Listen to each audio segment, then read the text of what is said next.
In Part 1, a 17-year-old German princess named Charlotte married the King of England on the very day she arrived in London. Against all expectations, they fell in love. For 25 years they were inseparable. King George III never took a mistress, and together they had 15 children, more than any other king and queen in British history. Then, in 1788, after 27 years of marriage, something began to go wrong with the king. This is what happened to them. George stopped sleeping. He spoke too quickly. He paced the corridors of Windsor for entire nights. The stress and fear took such a toll on Charlotte that her hair turned white almost overnight. She was 44. His doctors had no name for the illness. He recovered briefly. Then it came back. Again and again. In his later episodes, he became violent, and Charlotte was warned to keep her distance for her own safety. Then, in November 1810,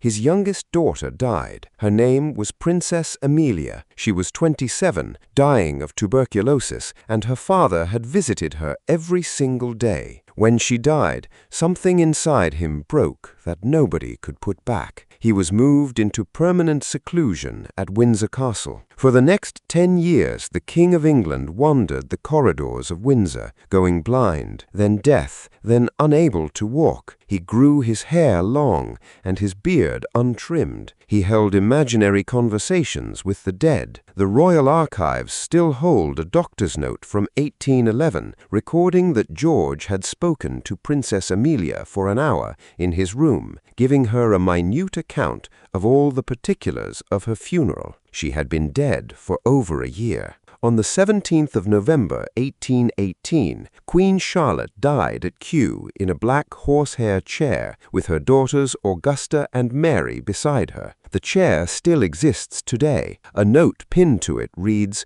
"Queen Charlotte died in this chair." 2 weeks later, her funeral procession traveled by torchlight from Kew to Windsor. Every cobblestone of the castle courtyards had been covered in straw, so the king could not hear his wife's coffin passing beneath his window. He never knew she was dead. For 14 months he sat alone, blind, deaf, lame, asking for people who had been gone for years. He died at Windsor on the 29th of January, 1820.